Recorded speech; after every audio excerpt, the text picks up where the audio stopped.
시청자 여러분 안녕하십니까? 10월 8일 목요일 KTN 뉴스입니다. 첫 번째 소식은 대선 TV 토론회 소식입니다.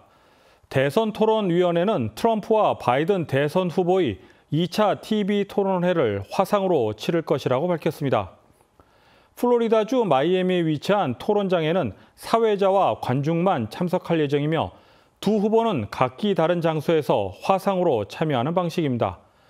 위원회 측은 트럼프 대통령은 지난주 코로나19 확진 판정을 받은 후 모든 이들의 안전을 위해 이같이 결정했다고 밝혔습니다.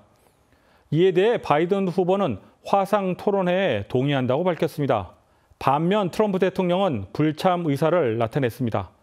또한 트럼프 캠페인 측은 현장 토론이 가능하도록 2차와 3차 TV 토론회를 한 주씩 연기해달라고 요청했습니다. 다음 소식입니다. 트럼프 대통령의 행정명령에 따라 연방질병통제예방센터 CDC가 퇴거 유예 정책을 발표한 지 한 달여가 지났습니다. 해당 정책이 귀넷 카운티에서는 어떻게 적용되는지 김용성 기자가 귀넷 치안법원 수석판사와 화상 인터뷰를 가졌습니다. 지난달 4일 연방질병통제예방센터 CDC에 퇴거 유예 정책이 도입된 바 있습니다. 해당 정책에는 임대료 미지불로 인한 퇴거를 연말까지 막는 내용이 포함되어 있습니다. 입주자가 일정한 조건을 충족하고 자신이 모든 수단을 강구했지만 임대료를 내지 못했다는 서약서를 작성해 임대주에게 제출할 경우 퇴거로부터 보호받을 수 있습니다. 귀넷 치안법원의 크리스티나 블룬 수석판사는 현재 임대주가 퇴거 소송을 진행하려고 해도 입주자가 서약서를 작성했을 경우 12월 31일까지 퇴거 소송을 동결하고 있다고 밝혔습니다. A lot of people end up filing those with us in court. What we do when we get them in court is we do something called staying the proceeding. That's just a fancy legal way of saying we actually pause the eviction proceeding until after December 31st when the eviction moratorium is lifted. CDC 퇴거 유예 정책은 퇴거를 연말까지 보호하지만 임대료는 계속해서 쌓입니다. 이로 인해 입주자는 내년에 밀린 임대료를 한 번에 지불해야 할 수도 있으며 임대주는 그 기간 동안 임대료를 받지 못해 큰 어려움이 있을 수 있습니다. 법원 측은 홈퍼스트 귀넷이라는 비영리 단체와 협력해 임대주와 입주자가 갈등을 해소할 수 있도록 돕는 프로그램을 준비 중이라고 밝혔습니다. Calling Project Hope actually can pair rental assistance to the landlord and to the case. So we get the landlords paid so the tenant can remain in the property. So we're actually bringing in community resources to try to solve the problem. And 코로나19로 인해 퇴거 위험에 빠진 사람들이 늘고 있습니다. 조지아 애플시대의 캐롤린 더햄 씨는 최근 퇴거를 당할 위기인 사람 중 많은 사람들은 퇴거를 당한 경험이 없다고 밝혔습니다. Most of the people impacted have not ever been to eviction court before. A significant portion are moms and women and in their 20s and 30s and people of color are most impacted. More than half of the individuals in Clayton County who are being subject to evictions right now have elementary school age children. So we're talking about families and keeping them in their homes. So there needs to be a response. 애틀랜타 리걸에이드의 변호사 희영 류 씨는 법원으로부터 퇴거에 대한 명령을 받았을 경우 7일 내로 답변을 보내야 한다고 강조했습니다. 7 days. The key is 7 days to file an answer. And when there is a default judgment, meaning you didn't file an answer, you cannot even appeal for the judgment. So it's critical. You still have to file an answer. 더햄 씨는 임대료 관련해 지원을 해줄 수 있는 단체들이 있다며 도움을 구할 것을 권장했습니다. KTN 뉴스 김용성입니다. 다음은 오늘의 코로나19 집계입니다. 오늘 집계 기준 캘리포니아주가 뉴저지주 누적 사망자 수를 넘어섰습니다. 김용성 기자가 보도합니다. 오늘인 8일 오후 3시 30분 기준 미국 내 코로나19 누적 확진 환자는 781만 3,285명, 누적 사망자는 21만 7,400명입니다. 어제 하루 동안 신규 확진 환자는 48,715명 늘었고 신규 사망자는 930명 증가했습니다. 주별 누적 확진 환자는 캘리포니아, 텍사스, 플로리다, 뉴욕, 조지아 순으로 많습니다. 주별 누적 사망자는 뉴욕, 텍사스, 캘리포니아, 뉴저지, 플로리다 순으로 많습니다. 다음은 조지아주 코로나19 현황입니다. 주 보건당국의 8일 오후 2시 50분 집계에 따르면 조지아주의 누적 확진 환자는 32만 7,407명, 누적 사망자는 7,294명으로 집계됐습니다. 어제 하루 동안 신규 확진 환자 1,297명 증가했고 신규 사망자는 36명 증가했습니다. 다음은 카운티별 집계입니다. 풀턴 카운티 누적 확진 환자 28,581명, 누적 사망자는 583명입니다. 귀넷 카운티 누적 확진 환자 28,461명, 누적 사망자는 421명입니다. 캅 카운티 누적 확진 환자 2294명, 누적 사망자는 437명입니다. KTN 뉴스 김용성입니다. 기자들의 이슈 분석, 이슈 홍수 시간입니다. 지난 시간에 이어 코로나19 범한인 비대위에 대해 계속 이야기를 나눠보겠습니다. 더 코리안 뉴스의 허겸 대표 기자 자리했습니다. 허 기자, 한인 비대위가 지난주 해단식을 가졌습니다. 네, 그렇습니다. 비대위가 지난 2일 금요일 해단식을 가졌는데요. 지난 4월 출범 후 5개월 정도의 공식 활동을 마무리하는 자리였습니다. 박수를 받고 떠나야 할 자리인데 박수들이 많이 나오진 않았던 것 같습니다. 저도 당일 취재차 해단식에 참석했습니다만 해단식이 매우 긴장된 분위기에서 진행됐습니다. 네, 그렇습니다. 우선은 비대위의 회계 처리가 불분명하다는 의혹들이 계속해서 제기되는 가운데 비대위 그리고 그 중에서도 민생을 담당하는 한인회가 그런 의혹들에 대해 반박할 영수증을 제시하지 못하며 개운치 않은 뒷맛을 남긴 채로 마무리됐기 때문입니다. 네, 해단식에 대해 쟁점이 된 부분 하나하나 짚어보도록 하겠습니다. 우선 회계보고에서 1,630달러가 쟁점이 되고 있습니다. 그 이유가 뭔가요? 네, 회계보고에서 1,630달러를 비대위 계좌에서 한인회로 리펀드, 즉 다시 돌려줬다는 부분인데요. 그 부분을 가지고 연방수사국, 즉 FBI 기준으로는 돈 세탁, 자금 세탁이라는 비대위 내부 관계자의 말을 인용한 엄청난 보도까지 나왔을 정도입니다. 자금 세탁, 또 머니 런더리, 또 매우 심각한 용어들인데요. 자금 세탁 발언에 대해서는 잠시 후 이야기를 나눠보도록 하겠습니다. 우선 쟁점이 되고 있는 1,630달러에 대해 얘기를 나눠보겠습니다. 그 쟁점이 되고 있는 이유가 뭔가요? 네, 비대위는 지난 4월 23일 공식 출범했는데요. 주요 3개 단체, 즉 한인회와 한인상공회에서 민주평통이 각각 5,000달러씩 내기로 했던 것입니다. 이 중에서 한인회가 1,630달러를 더 내게 되면서 총 16,630달러가 된 것이고요. 이것 때문에 1,630달러가 중요한 이슈가 되고 있습니다. 그런 내용이 비대위 해단식에서도 설명이 된 부분인데요. 당시 비대위 측 이혁 간사의 발언을 직접 들어보겠습니다. 그 당시에 그 15,000불이 은행에 들어가고 나서 이제 비대위 활동해야 되는데 5,000불밖에 입금이 안 되는 상황에서 1,630불을 같이 넣었어요. 그냥 하자고. 근데 그래서 그 당시에 우리 간사 세 분이 이거 1,630불은 뭐냐? 지금 얻어온 거다. 이렇게 해가지고 거기서 썼던 거고 그때 저희가 다 있었고. 그래서 그거에 대한 어떤 그 오해가 지금 좀 있으셨던 것 같은데.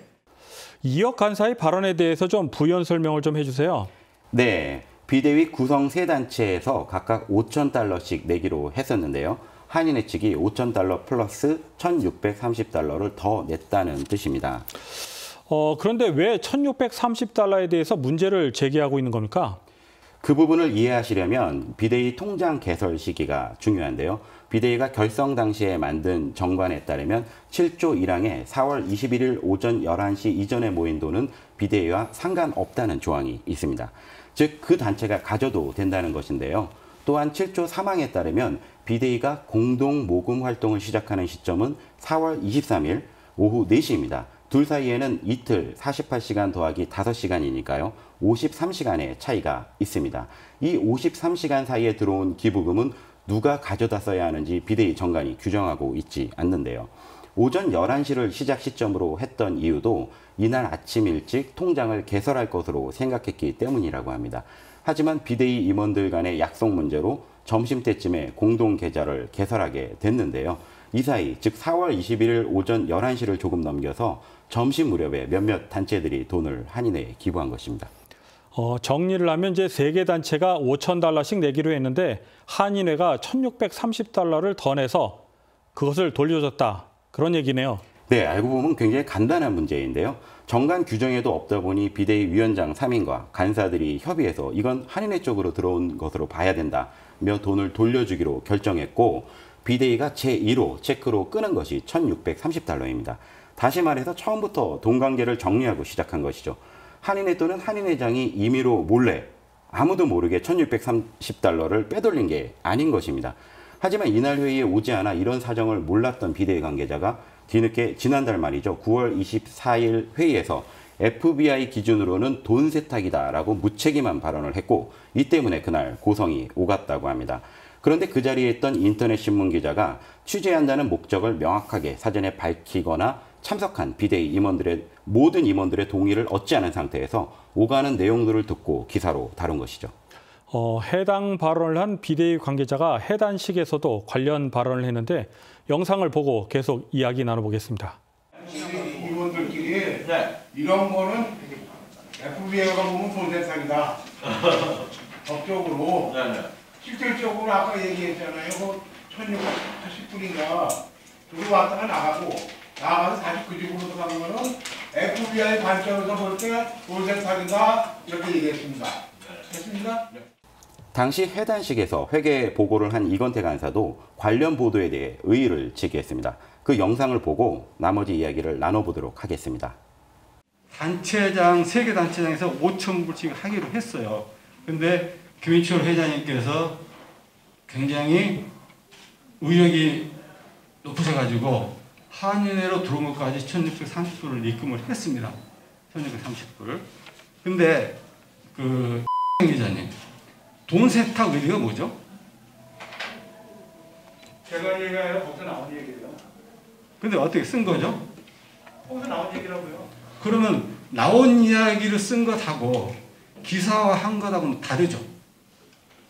돈 세탁은 영어로 머니 런드리에서 굉장히 큰 기자회견 하는데 뭐 공격을 하려고 그런 것 같은데. 아니요.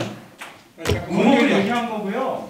그러니까 발표하세요. 발표한 다음에. 예, 그래서 돈 세탁은 절대 아니고 돈 세탁이 나왔다고 그걸 지적한 건데 그걸 저한테 물은 것이 어떻게 제가 어떻게 알아요? 그런데 그것을 바로 쓰는 것은 저는 그런 얘기가 나왔으니까 공부를 쓴 거니까 물어본 거 아니에요. 그래서 돈 세탁은 절대 안 돈 세탁이라는 것은 하시고 예, 그래서 이것은 한인회에 돈이 더 들어왔기 때문에 그것을 한인회 재정이 안 좋은 상태에서 다시 돌려줘야 된다고 이야기해서 다시 돌려준 겁니다. 리펀드한 거, 리펀드. 정리를 하면 자금 세탁 발언을 한 비대위 관계자나 해당 발언에 대해 보도를 한 언론사나 조금만 노력을 기울이면 알 수 있을 만한 경우에 확인을 게을리한 경우로 간주가 되고요. 부실한 발언 또는 기사라는 지적으로부터도 자유로울 수 없을 것 같습니다. 예를 들면 어떤 누군가가 저 사람이 사기꾼이다라고 말했고 기자가 그거를 녹음을 했습니다. 그런데 이 경우 기자 입장에서 보면 팩트, 즉 사실을 확보한 거는 맞습니다. 어떤 사람이 실제로 그와 같은 발언을 했고 그런 내용을 또 증거라고 할까요? 녹음까지 했으니까요. 하지만 이걸 기사로 쓰는 것은 전혀 별개의 문제가 되는 것인데요. 대화의 대상이 됐던 사람, 즉 사기꾼이라고 지목된 사람이 실제 사기꾼인지 실제 사기 행위에 가담했는지 확인해야 할 의무가 기자에게 있기 때문입니다. 이 부분에 대해서 그 비대위 측의 입장은 뭔가요? 네, 제가 오늘 방송을 위해 김윤철 한인회장과 전화 통화를 했는데요. 우선 관련 보도에 대해 연방통신위원회 FCC죠. 산하 ADR, 즉 미국의 언론중재위원회 성격의 기구로 알고 있습니다. 제소를 검토 중이라고 밝혔습니다. 또한 비대위는 변호사들에게 자문을 구하니 이건 명예훼손이 성립될 가능성이 매우 크다라는 답변을 들었다고 합니다. 네, 그 부분에 대해서는 계속 취재를 해주시기 바랍니다. 다음은 CKA, 즉 미주 한인위원회 후원금 이야기를 해보도록 하겠습니다. 지난 6월 CKA 측에서는 후원금을 전달했는데 쟁점이 되고 있습니다. 그 부분에 대해서 좀 얘기를 좀 해주시죠.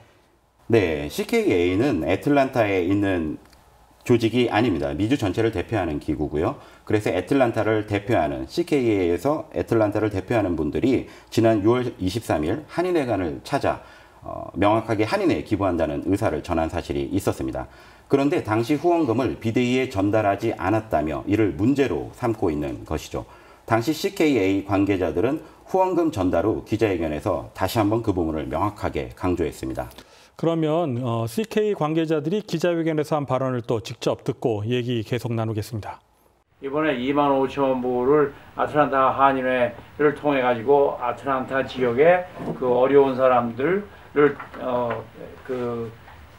도우라고 하나의 그 칸두이시죠. 한인회나 그 조직은 칸두이시고 또 비영리단체이기 때문에. 당시 관계자들이 한인회에 후원금을 전달하면서 사용 목적까지 언급을 했습니다. 그런데 이 부분이 왜 쟁점이 되고 있는 건가요? 네, 간단히 이야기하면 코로나 관련 목적의 기부금은 비대위에서 관리해야 한다는 이유를 들고 있는데요. 즉 후원자들이 어떤 단체에 기부를 하더라도 결국은 코로나19 팬데믹으로 어려운 한인들을 돕는 데 사용하라고 기부한 것이니 비대위가 관리해야 한다는 것이 쟁점 부분입니다. 그런 부분에 대해서 비대위 정관은 어떻게 처리해야 된다 그렇게 돼 있나요? 네, 사실 비대위 정관에도 문제의 소지가 있어 논란의 빌미를 제공한 것은 사실인데요. 예를 들면 모든 공개 내역은 실시간으로 공개한다. 언론이 수시로 알 수 있게 한다는 부분이 있었는데요. 애틀란타에 있는 많은 한인단체들 중에 어느 곳도 이런 회칙 또는 정관을 규정하고 있는 곳은 없는 것으로 알고 있습니다.